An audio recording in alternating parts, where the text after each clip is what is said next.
Sa mga motoristang daraan sa Quezon Avenue, sarado po ang bahagi mula EDSA hanggang Agham na patungong Quezon City Circle. May programa po kasi roon para sa ika-4 na pong anibersaryo ng deklarasyon ng martial law. May ulat on the spot si Trisha Zafra. Trisha? Rafi, buong umaga ngang nag-eensayo itong mga lalahok sa programang gagawin dito sa Bantayog ng mga bayani sa Quezon City para sa paggunita ng ika-4 na taon ng deklarasyon ng martial law. Sa mga oras na ito, Rafi, kung maririnig natin ay isinasagawa yung pag-check sa sound system na gagamitin sa programa mamaya at kani-kanina nga lamang ay nag-ensayo na rin yung mga honor guards na siyang magbibigay ng arrival honors para sa pagdating ng panauhing pandangal nitong programa na walang iba kundi si Pangulong Benigno Noynoy Aquino III.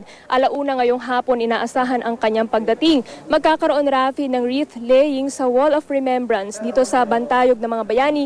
Yan yung pader na may mga nakasulat na pangalan na inyong nakikita sa inyong screen.